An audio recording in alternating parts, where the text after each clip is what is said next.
Assalamualaikum warahmatullahi wabarakatuh. Alhamdulillahirabbil alamin. Wassalatu wassalamu ala asrofil anbiya'i wal mursalin wa ala alihi wa sahbihi ajma'in, amma ba'du. Puji syukur kehadirat Allah Subhanahu wa ta'ala yang telah memberikan rahmat, taufik dan hidayahnya kepada kita, sehingga kita dapat menjalankan ibadah puasa sampai pada hari ini. Sholawat serta salam semoga selalu tercurah kepada uswah hasanah kita, beliau Nabi Agung Muhammad SAW. Sahabat MI Muhammadiyah Karang Tengah yang dirahmati Allah, seperti yang kita ketahui, tujuan berpuasa pada dasarnya adalah untuk meraih derajat ketakwaan. Hal ini berdasarkan atas dalil Al-Quran yang menjelaskan kewajiban berpuasa Ramadan yang terdapat di dalam Quran surat Al-Baqarah ayat 183 yang berbunyi, Ya ayyuhalladzina amanu kutiba alaikumusiyam kama kutiba alal ladzina min qablikum la'allakum tattaqun. Wahai orang-orang yang beriman, diwajibkan atas kamu berpuasa sebagaimana diwajibkan atas orang sebelum kamu agar kamu bertakwa.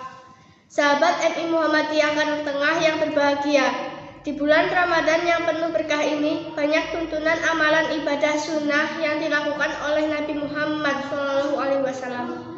Salah satunya yaitu mengenai berbuka puasa dan makan sahur. Hal ini sesuai dengan tema kita pada hari ini. Nabi Muhammad SAW bersabda, Jalul iftar wa akharus suhur. Segerakanlah berbuka dan akhirkanlah sahur. Hadis riwayat At-Tabrani. Menyegerakan berbuka puasa adalah salah satu amalan kebaikan yang dicontohkan oleh suri tauladan kita Nabi Muhammad SAW. Yang dimaksud dengan definisi menyegerakan berbuka puasa adalah bukan berarti kita berbuka sebelum waktunya. Namun yang dimaksud adalah ketika matahari telah tenggelam atau ditandai dengan dikumandangkannya azan maghrib, maka segeralah berbuka puasa dan tidak perlu menunggu sampai selesai adzan atau selesai sholat maghrib. Rasulullah SAW bersabda, La tazalu ummati ala sunnati malan tantadir bi fitriha nujum. Artinya, umatku akan senantiasa berada di atas sunnahku, ajaranku, selama tidak menunggu munculnya bintang untuk berbuka puasa. Hadis riwayat Ibnu Hibban.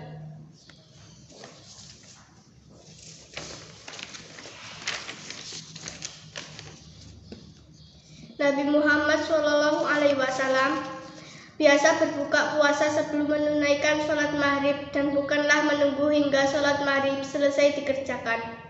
Inilah contoh dan akhlak dari uswah hasanah kita. Sebagaimana Anas bin Malik radhiyallahu anhu berkata, Kana Rasulullah sallallahu alaihi wasallam yuftiru ala rutobatin qala yusalli fa illam takun rutobatun fa'ala tamaratin fa illam takun hasawati min ma'i. Rasulullah SAW biasanya berbuka dengan rot kurma basah sebelum menunaikan sholat. Jika tidak ada rot, maka beliau berbuka dengan tamar kurma kering. Dan jika tidak ada yang demikian, beliau berbuka dengan seteguk air. Hadis riwayat Abu Daud. Sahabat MI Muhammadiyah Karang Tengah yang dimuliakan Allah, sebagaimana disebutkan dalam hadis Anas bin Malik di atas, bahwa Nabi Muhammad SAW sangat menyukai berbuka dengan rot kurma basah karena rot amat enak dinikmati. Namun kita jarang menemukan rot di negeri kita karena kurma yang sudah sampai ke negeri kita kebanyakan adalah kurma kering tamar. Jika tidak ada rot, barulah kita mencari tamar kurma kering. Jika tidak ada kedua kurma tersebut, maka bisa beralih ke makanan yang manis-manis sebagai pengganti. Ulama Syafi'iyah berkata, ketika puasa penglihatan kita biasa berkurang. Kurma itulah sebagai pemulihnya dan makanan manis itu semakna dengannya. Jika tidak ada lagi, maka berbukalah dengan seteguk air. Inilah yang diisyaratkan dalam hadis Anas di atas. Sahabat MI Muhammadiyah Karangtengah yang dirahmati Allah, selanjutnya yaitu mengenai waktu makan sahur Nabi Muhammad SAW yang diterangkan di dalam hadis Anas bin Malik yang artinya bahwasanya Nabi Muhammad SAW dan Zaid bin Sabit radhiyallahu anhu pernah makan sahur. Ketika keduanya selesai dari makan sahur, Nabi Muhammad SAW berdiri untuk sholat. Lalu beliau mengerjakan sholat. Kami bertanya pada Anas tentang berapa lama antara selesainya makan sahur mereka berdua waktu melaksanakan sholat subuh. Anas menjawab, yaitu sekitar seseorang membaca 50 ayat Al-Quran. Hadis riwayat Bukhari Muslim. Ibnu Hajar rahimahullah menyatakan bahwa yang ditanyakan pada Anas adalah jarak waktu antara berakhirnya makan sahur dan dimulainya sholat subuh.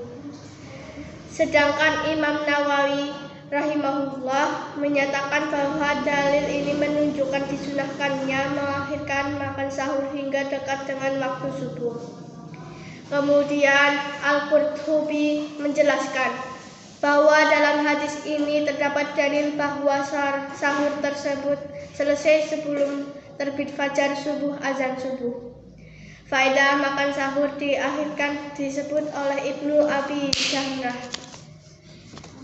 Ia berkata, Nabi Muhammad SAW telah memandang suatu amalan yang sangat mudah bagi umatnya untuk. Ibnu Hajar rahimahullah menyatakan bahwa yang ditanyakan pada Anas adalah jarak waktu antara berakhirnya makan sahur dan dimulainya salat subuh. Sedangkan Imam Nawawi rahimahullah menyatakan bahwa dalil ini menunjukkan disunahkannya mengakhirkan makan sahur hingga dekat dengan waktu subuh. Kemudian Al-Qurtubi menjelaskan bahwa dalam hadis ini terdapat dalil bahwa sahur tersebut selesai sebelum terbit fajar subuh azan subuh. Faedah makan sahur diakhirkan disebutkan oleh Ibnu Abi Jamrah.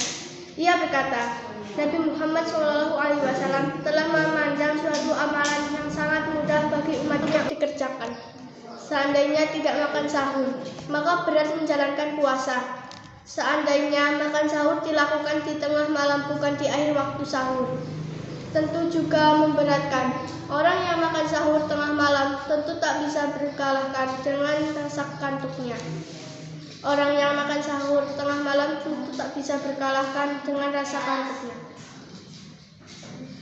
Makan sahur tengah malam pun dapat membuat lalai dari sholat subuh atau membuat seseorang berusaha keras untuk begadang. Keberadaan sahur sebagai barokah sangatlah jelas, karena dengan makan sahur berarti mengikuti sunnah, menumbuhkan semangat serta meringankan beban yang berat bagi yang berpuasa. Dalam makan sahur juga menyelisihi ahlul kitab karena mereka tidak melakukan makan sahur. Oleh karena itu, Rasulullah SAW menamainya makan pagi yang diberkahi, yakni sahur. Keberkahan dan keutamaan dalam waktu sahur yang lainnya adalah bahwasanya Allah dan malaikatnya bersolawatan kepada orang-orang yang sahur. Dalilnya adalah hadis dari Abu Sa'id Al-Khudri radhiyallahu anhu. Rasulullah SAW bersabda yang artinya, sahur itu makanan yang barokah. Janganlah kalian meninggalkan walaupun hanya meneguk seteguk air. Karena Allah dan malaikatnya bersolawat kepada orang-orang yang sahur. Wallahu a'lam bishawab. Sahabat MI Muhammadiyah Karangtengah yang berbahagia, semoga kita semuanya dimudahkan di dalam menjalankan segala amalan ibadah wajib dan sunnah di manfaat berpuasa akan menghantarkan kita menjadi insan yang bertakwa kepada Allah Subhanahu wa Ta'ala. Sahabat MI Muhammadiyah Karangtengah yang dimuliakan Allah, Demikianlah yang dapat saya sampaikan. Semoga dapat membawa manfaat bagi kita semua, dan mohon maaf bila ada kesalahan serta kekeliruan. Semoga amal ibadah kita diterima oleh Allah Subhanahu wa taala. Amin. Billahi taufik wal hidayah. Wassalamualaikum warahmatullahi wabarakatuh.